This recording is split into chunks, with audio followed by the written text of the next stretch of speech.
Yahoo, Prof here, and we've got another, hopefully, quick video for you, and this is on the USB-C port and cables.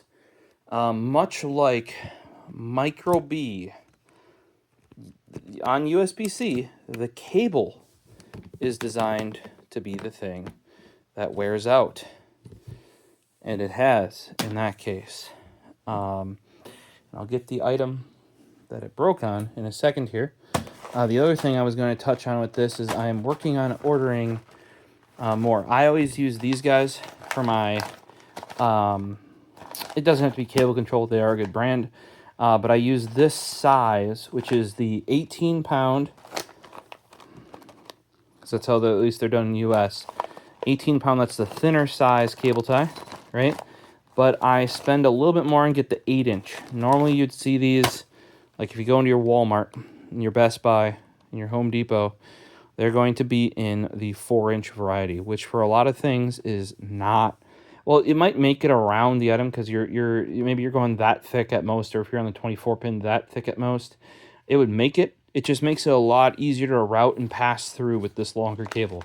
How I found out about that was at a truck stop, they had a whole like spinning display of cable ties.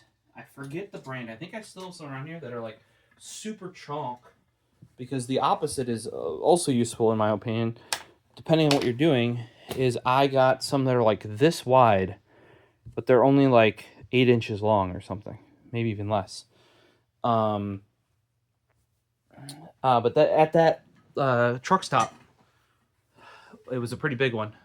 There was this standee, it was like a spinning display, I guess would be a way to call it. Like imagine like a box, a square, and when you spin it around, they'd have different, like, they'd have stainless steel cable ties on one side, they'd have the big chonky long boys on one other thing, they'd have the small little ones, they have the color coded ones. Well, from there is where I found the thinner cable ties, or 18-pound, thinner as in like normal, because the normal ones are like 40 or 50 pounds, but in 8 inches. And I bought 2 packs of those right away. That was all they had there.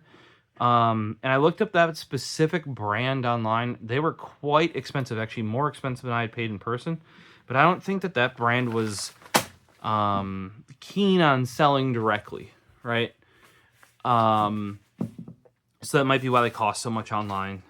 But I did figure out the specs from the packaging. That is the 8-inch, 18-pound. Well, I have completed my research because inside of things and shipping with like computer cases and other small electronics where they expect you to need either like I've seen some in like some Chinese keyboard kits and stuff, even thinner tie wraps than these.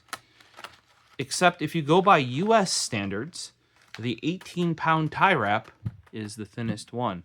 So keep an eye out. I should probably have a video coming up that goes over. These are actually 2.5 millimeter or 0.125 inches. Those don't really line up, but I guess those are like standards. It's kind of like a 2x4 isn't actually 2x4. It's 1.5 by 3.5. But I did find they make a 2 millimeter or 0.08. So, size cable ties. Different lengths. I found 3 different ones from 2 different brands, and they're all different lengths. I did find one from StarTech, which is usually good, but apparently in the comments, because I'm like, based on the packaging, that doesn't seem right. That can't be a 0.08 tie wrap. There's no way. And people in the comments also commented, like, they got them and they used calipers on them, and these are like, all the sizes are wrong. Like, they're all one size bigger than they say they are on the Amazon listing. Very weird. Normally StarTech's good about that. If you use these as much as I do, I would recommend picking yourself up. What is this, like a 1,000 pack or something? I don't know. It's a big old sack of them. They're much cheaper. And then because like a normal PC build, I'm using somewhere between 100 and 200 often. If it's a big one. But keep an eye out for that video. I will be having those even thinner ones. And you're like, why would you want even thinner ones? Well, sometimes inside of a PC where you need to put the tie wrap is like really small, or you're doing it on the inside of electronics. And even this can be a bit big. So I knew they existed because I'd used them before, but I'd never had to buy them. And what you're looking for is 2mm is the most common to find them marketed as, being that these are 2.5. Which would make more sense because you can. I also did find some at 0.08, which are the dimensions are the same, so it's a bit weird. We'll see when they come in. What this video is not that. I just kind of wanted to get that off before those come in and be like, oh, if you thought these were the smallest tie wraps, they are not. Also, spend a little bit extra, get the 8-inch version. You'll thank yourself. Also, if you're doing the 50 or the 40-50 pound ones, I forget which it is. Go with like the foot at a minimum, if not like the 18-inch ones. Once again, also thank yourself later. Make sure you're using nylon as well. Depending on the nylon, it can be stretchier or not. In the computer cases, I do prefer to get the stretchier ones because we're not too worried about them being UV resistant and stuff like that. But do not get the plastic cheesy crap. Those are 6.6 nylon. You might see 30 or 33, I think, too. That's another thing I've not researched is like the markings on them. Maybe some point, maybe if I make a whole tie wrap video, some of you out there that are more experienced with different plastics and stuff will come out of the woodwork and let me know how to find like the exact tie wrap that I want to find. Like I would find a nut or a bolt, because they can get that specific. It's just that people generally aren't doing that. In this case, though, we are talking about USB-C cables. This cable is nothing fancy. It is a cheap and cheesy. You can save like $10 by $5 or $10 by not including it when you buy Ploopy products. And you're like, what's a Ploopy product? A Ploopy product is this trackball, for example. They also make copies of some old Microsoft trackballs that are not made anymore. I think they have a mouse. They now have a trackpad, which I'm kind of interested in. They are all wired. So this uses a USB-C port. And when I bought this, I don't know if I wasn't thinking or I just bought it as a kit, but now you can get it without the cable, and I would opt to now that I've thought about it, because I actually have a bunch of cables that are fully compatible with this. Because it's just USB-C, and it's USB-C to A. And maybe I just picked it up because I'm like, I know they'll ship a compatible cable, because USB-C can be a little funny sometimes. Yeah, it turns out it's just a USB-C here to USB-A. Simple cable. The braiding is fine. I've seen a similar quality cable that came with the Model M keyboard, or the Model F, sorry. The custom built Model F that I have. That is getting dust over here that I need to figure out how to dampen. Oh, jeez, look at that. I need to put that in a case or something. I don't know if it's the same brand as the cable that came with this.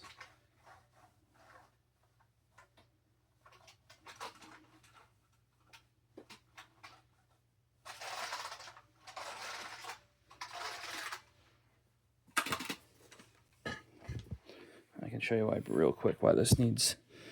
Okay, I bought additional feet because this originally had no angle. Whoop. Originally had no angle, so I got bigger ones in the back and smaller ones in the front here. These actually screw in. But because there's just a flat metal back on here,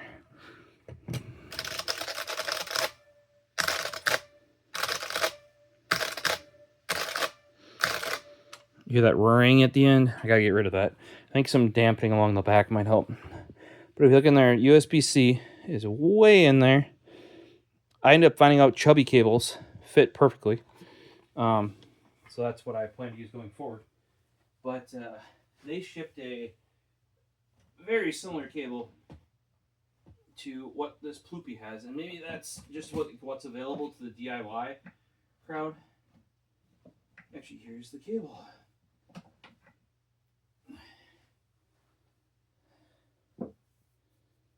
also full of dust. Because keyboards, guys, you gotta get like a keyboard cover at least, or get a shelf that's enclosed, especially if you have cats.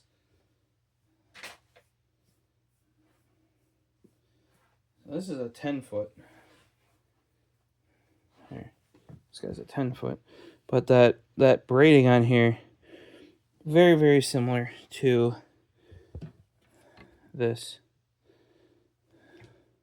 Look at that. That's got to be the same cable. But a lot of these like community done projects seem to have this effectively the same cable. Not that it's bad, but it's also not great. You either want a better, like a more flexible braided cable, or a more robust rubber cable. And that's kind of what we're going to get into here. The reason why this came up is because I broke this one. And I remember it happening. I left this on my desk, and it was plugged in, and either a cat or I put down the laptop, and it crunched this connector. What I mean, and I don't think it squished the connector in here, but this was left plugged in here when I wasn't using it. I didn't unplug it, and this got bent like that. Like this got lifted up, and you could hear it didn't go well, right? And you're like, oh, so surely you broke the device. No, I did not. And I totally forgot this even happened, because I had to go in on this guy, and because it's a trackball, if you see these little bearings right there, there's 3 of them in there. They got shmoo all over them, and it turns out that human shmoo is pretty resilient, and I actually had to end up going in there with a utility knife or an X-Acto knife, and I got them up with some isopropyl and actually scraped off sideways all this gunk that had built up, probably from me touching the wall, like your skin ball, like your skin oils, that eventually adhered to the bearings in there, because those are actually direct bearings. They're not like rollers or something. They used, I think it's stainless steel ball bearings directly, which is why it's a bit noisier than an old school trackball. A lot of those would use like ruby bearings or something. This is very reminiscent of like my CH Technologies DT225 trackball, except that only had 4 buttons, and for the longest time I wanted it to have, it's like, if I can have 2 more buttons, this thing will be brilliant.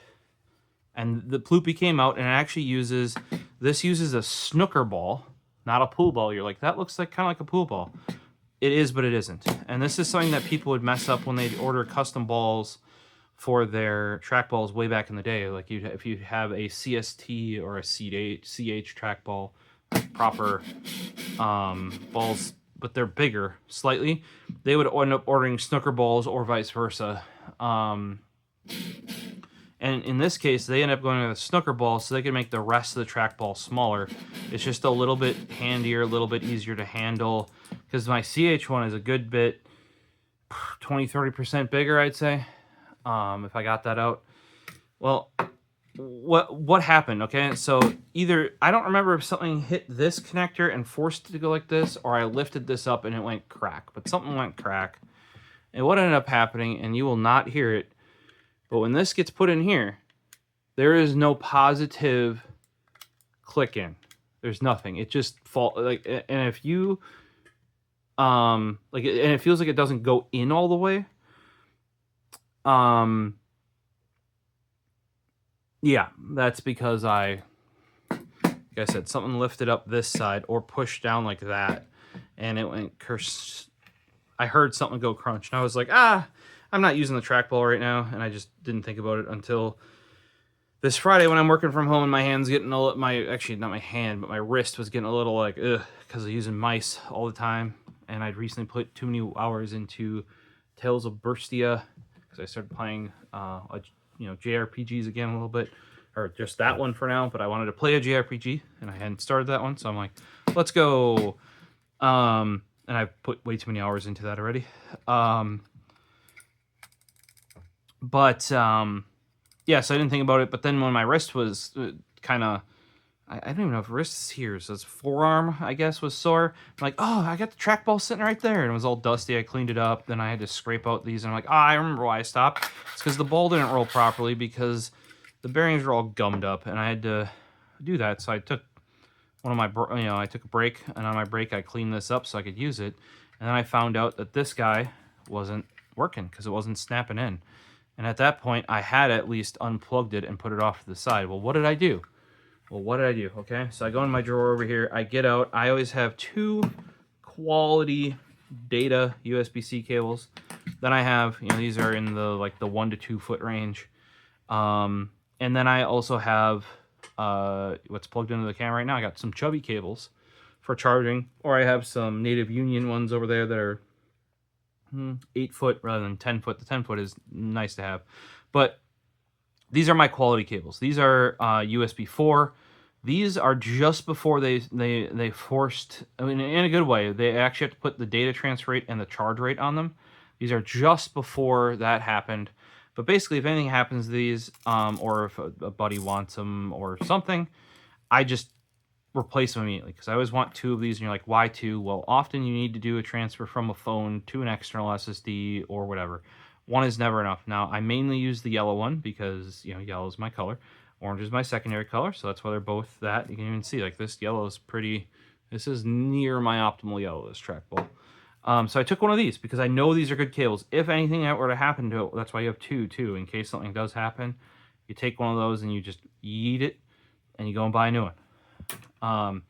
This is something you need to understand. Starting with Mini B, the durability was not on the, it was in the cable, not on the port. That's why it's like a pretty loose standard, because the port wears. On Micro B, it went to the port being able to do 10,000 insertions, but then the cable was supposed to break. That's why they broke all the time. Because they wanted the cable to break before it damaged the port. Similar thing, but in a different way, is how USB-C is done. So remember how this one feels like it doesn't insert all the way and doesn't click in, and you don't really want to force it because you don't want to break this port. So what you do is you go and get yourself a known good cable from one of your other products that you regularly use, and you put it in. And you can hear that snaps.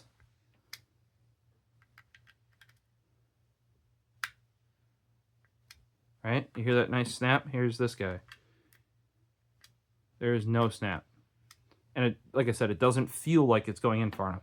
Now this guy, this bad one, still does, the trackball works. But I knew as soon as I plugged it in, I'm like, that doesn't feel right. So you get yourself your known good cable. And yes, you're like, oh, you could use this one. You don't need to get another cable. Right, yeah, this is overkill and also way too short. Like, a trackball that's USB 2.0 does not need a USB 4 cable. I could use it to get by. Often I do. Sometimes I'll use these for charging, even when I have my charge-specific cables, because I believe these can still do 100 watts. If not, I don't know if they can do the full 240, because often when you increase your data rate on the cable, you decrease the amount of power. So if you want like the highest end, say like Thunderbolt 5, you're probably not also doing 240 watts on that same cable, if that makes sense. These are like some HP. They're specific to, I think, like a VR, like a Windows mixed reality VR headset, or the dock for that headset. I picked up a whole bunch of them off of Amazon after I encountered them in doing on-site IT work. I encountered one of these like randomly, and it did have a part number, so I just like camped that part number on eBay until some popped up. You can tether them to the cable, and then this is long enough where it can snap right over that USB-C, making that an A to C cable, right? And then it's got a clip where if you want, you can clip it back here, or you can clip it over there, so that it's not dangling about when you're not using it. Best A to C adapter I know of. And like I said, I bought out every one. I think they had 7 or 8. I bought every single one of them. This cable automatically has one too, because the likelihood of you having to use your USB-C cable going to an A port, quite high. So this guy, Though it works, do not, if you have this experience where you can tell, even if you're doing mini B or sorry, not mini B, micro B or lightning, if it feels different than what you're used to, and it makes this like this just doesn't go in far enough. You can see there's a bunch of the connector exposed.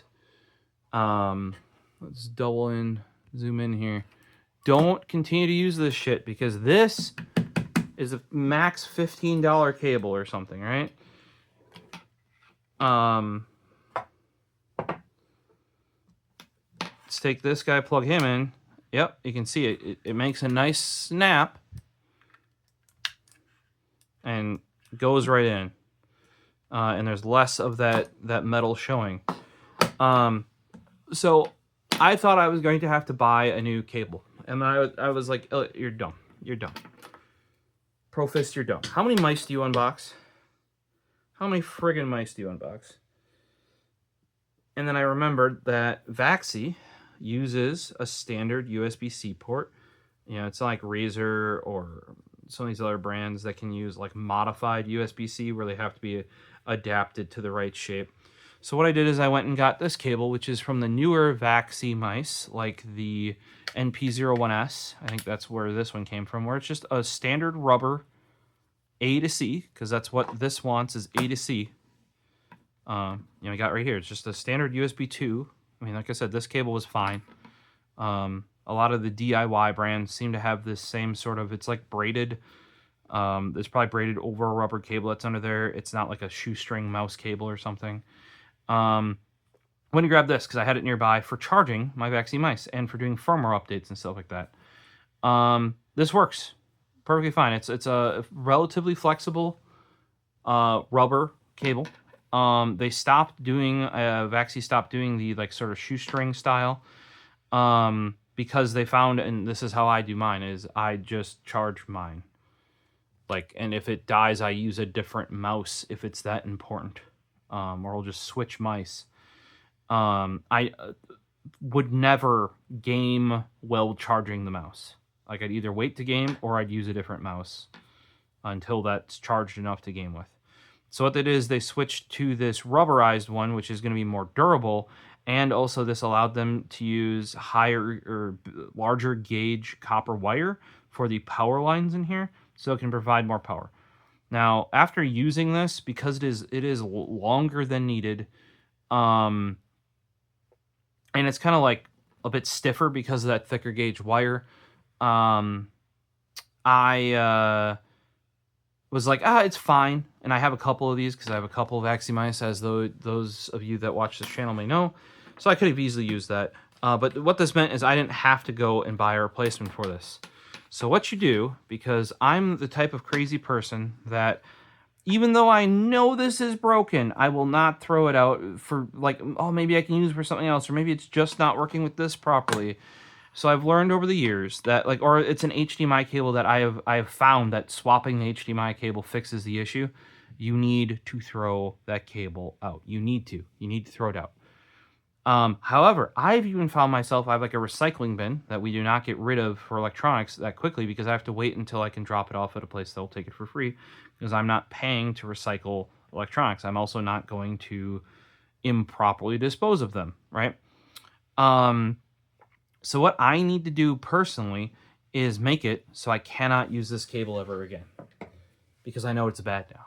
What you do is you get yourself, well, this is a wire shears. This is specifically the Nip Extend, because the new grips, step cut, right? For 15 millimeters of copper and aluminum, you can just get yourself a diagonal cutter. Or if you've got a needle nose that has a chopper in there, you can use that too. What you want to do, though, is just take this, put it on here. I mean, I guess the wire in this could technically be fine. So if you have another project that you need USB wire for, keep it for that, but cut the connectors off if you know the connectors are bad. But if if it's not the connectors that's the problem, it's a break in here, just look at that, no problem. That is what you do with that, so that you can never attempt to keep it and use it again. It can't exist in this world anymore. So you don't go and fish it out, and then you don't put it right back in your bin where you don't know it's, and then in 2 weeks or 2 months or 2 years, you're not going to know it's the bad cable. And then you're going to try and use it. And it's going to still cause you grief and trouble. And if you don't chop it up and throw it out like that, and you're like me, you're going to go dig it out, and you're going to put it with your cables and try and use it at some point, and it's going to continue to cause you issues. I have plenty of these cables. In fact, here is a shoestring style Vaxi cable that I'm going to be using for the trackball because it is just much more flexible and responsive than the rubber one here. Because this isn't really just used for firmware updating your mouse and charging it. Like I said, it's not really meant to like actually use it. And I do move my trackball around.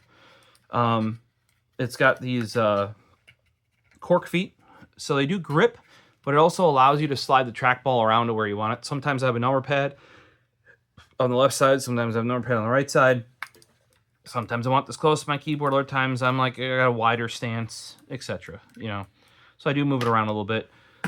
The other thing is this one does not have the cable tie built into it like the older cable does. See, this one has one that's wrapped around here and stuck on there.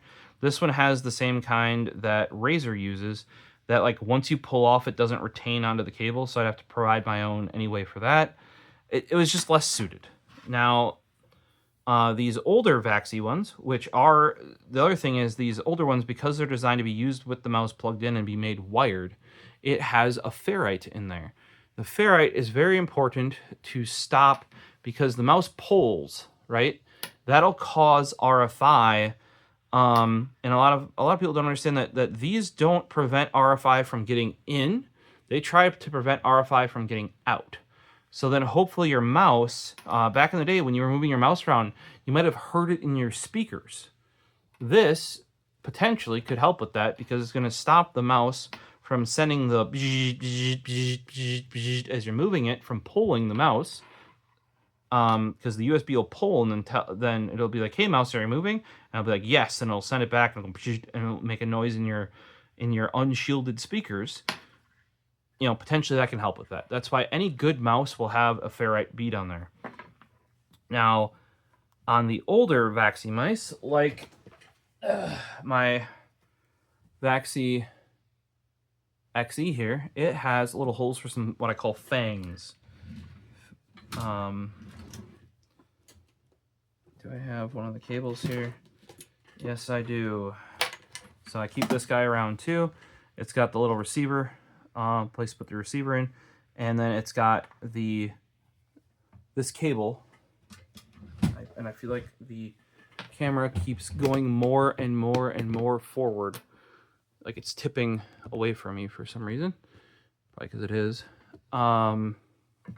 It's got these little fangs on it. And what those do is for if you're using it in the mouse like this, laterally, it helps stabilize the cable. Now, so if you do want to use the rubber cable, they do still cant the cable up a little bit to make it so it's not dragging directly on the surface.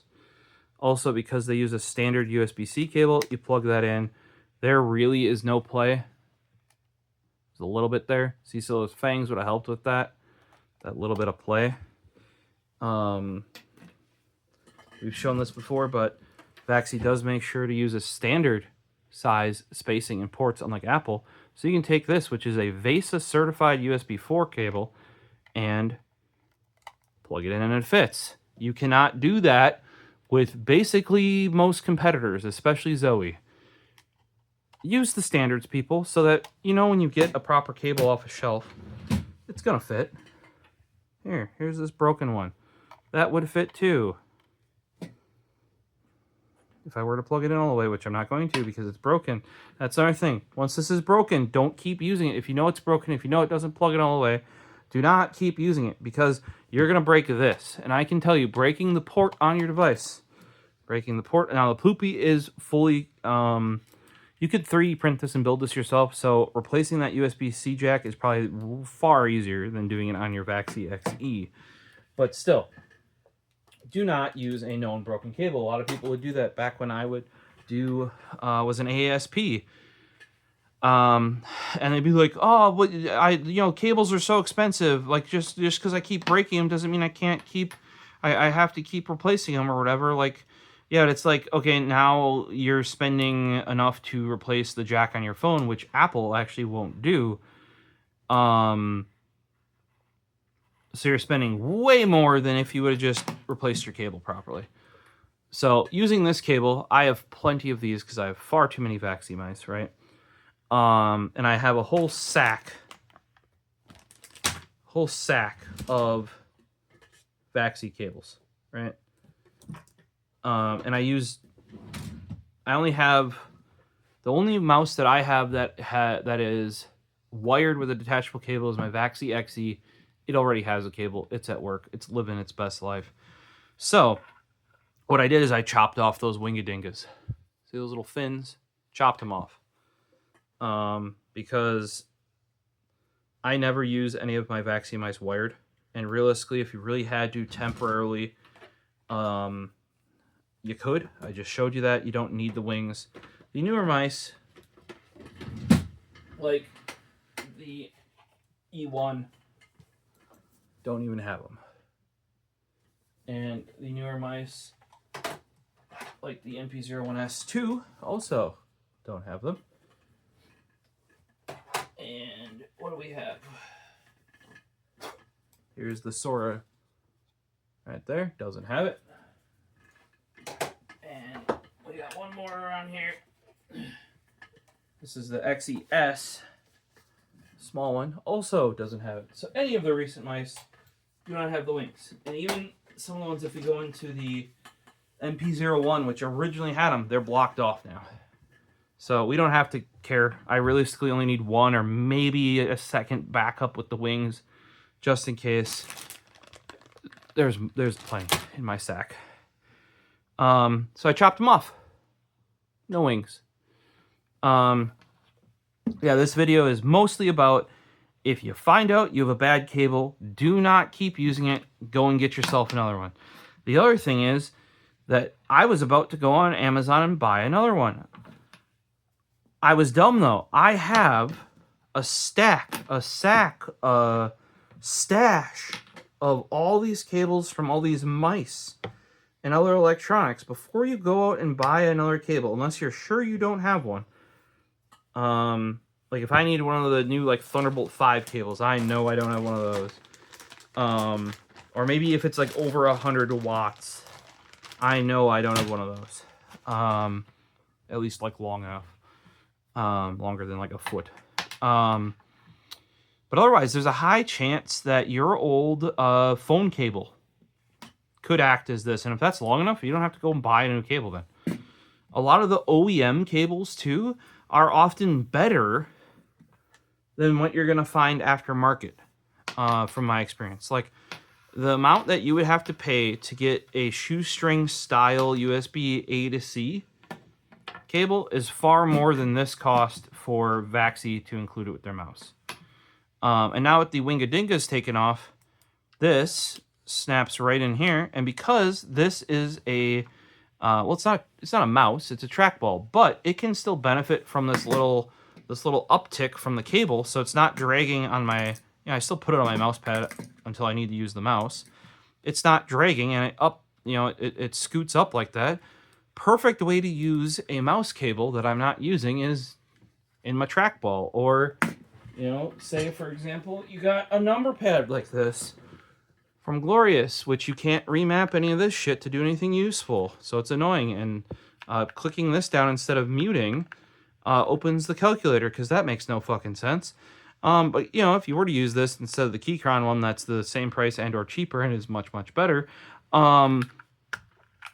You could use your mouse cable, because the cable that Glorious gives you for that is utter patookie. Really stiff, way stiffer than this one I just chopped up.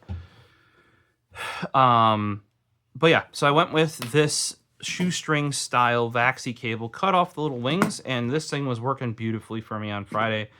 And I get the benefit of now having this loop, this rubberized cable loop on there. And we have the ferrite So hopefully we can stop some of the RF from the pulling of this guy getting into you know, like your other peripherals, or if you, especially it's usually audio equipment that hates that, like microphones or video too can be bad with webcams. So all we got to do now is, you know, loop this up like it was originally, and I can now store it. The other thing is right, like on my desk right now, I have my USB hub on top of the desk, or my laptop for work is on top of the desk. But if I take this to work, I actually have to plug it into the dock, which is I'm going to be using most of, if not all, the cable to get there. So what I can do on these instances where this is closer, I can use this little rubber strap here to only dole out as much of this that I need. Like I said, I wasn't using this for the mice that it came with because I only need one cable. Or two, or you know, like I don't use it plugged in, and I only charge, like I don't need to charge multiple mice at the same time, etc. So might as well use, you know, I was like ready to get on my break, during my break, once I had this thing working. I realized that cable was broken, because remember, don't keep using the bad cable, you will break this. If you break this, or you know, like your cell phone or your laptop, you are going to be in a much worse situation than if you just replace the cable. Even if it's a pricey Thunderbolt cable, you're still going to be much better off. And now this tidies up like that. Look at that, just like it would as if it's a mouse. But you might already have the cable in your house from one of your other devices that either you're not using anymore, or at least temporarily you can make use of until you can get the proper cable in order. I just, you know, wasn't thinking, but I'm very happy. Like I said, I remember crunching this guy. Either I think something hit here and it bent it that way. I went, and I'm glad to prove that once again, USB-C, just like micro B, it is designed to break the internals of that plug before this plug in your device breaks. What you have to do, though, is stop using the broken cable. The number of people I would see on a regular basis that would have iPhones, and they would still have the Apple cable that was frayed, or they'd have a dark pin on it from where it shorted, or they'd have crap in there, and they'd be like, oh, look, it won't go in, won't keep going in, and they don't go and buy another cable and try a different cable, or they break the tip off of the lightning cable. I don't have a lightning cable on hand, I don't think.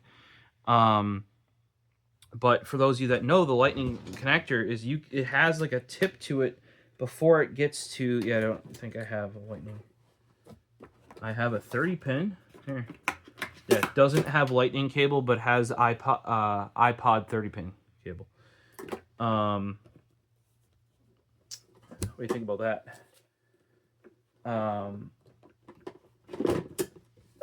But they would break off the tip before the plastic and metal contacts. The metal tip there, they'd break that off and be wedged in the bottom of the phone. So like they actually broke their cable, but as long as they would keep using that specific cable, it would keep working. You don't want to have to pay to repair the device, and you know, then often you may have, now that everything is USB-C, there is a high chance that you have a perfectly, you know, I just chopped these wings off here. I could have just used the other cable, but this is definitely a more optimal cable with this, you know, little rubber cable tie on there. But this thing's going right back in service. Cleaning those ball bearings have made this thing just as good as it was new. We were actually going to get to skip because there was so much gunk on these bearings that like the ball was actually raised up a little bit. You know, because there's like a millimeter or nearly of like schmoo from the ball, like hand oil, hand grease built up on the surface of this bearing, that it was actually making it so it would feel like bumpy, like and eventually it wouldn't even spin them. Much like you'd have to clean lint out of the ball mouse, out of your you know, take the bottom off your ball mouse and clean it off the rollers. Similar thing here, except on a I don't ever remember having this bad of a thing with ball mice, though I would use this for 8+ hours a day for work and sometimes at home. I don't know that back in the ball mouse era I was using it that much / consistently, you know. This is also a little bit, you know, I regularly have to clean off the thumb trackballs that I use over by the home theater PC, but I do eat on the couch, so I touch the trackball. That's got to make it worse. I try not to do that at the old computer, especially when working. So let me know your thoughts down below. But yeah. Oh, and also, ideally, don't use a scissors to do this. Scissors are not designed to cut wire. You know, wire cutters are. Most pliers will have a wire cutter in there. Or you'll have a dedicated wire cutter. You don't need a fancy pants step cut from Knipex to do that. But look at that nice clean cut in there. I mean, like, man, does that shears do a nice clean cut. That little fraying is the sleeving on there. That is clean. This guy's now going in the electronics recycling bin, and never to hopefully be seen or used again. You know. Questions, comments, throw them down below, and hopefully we'll see you in future videos. Peace.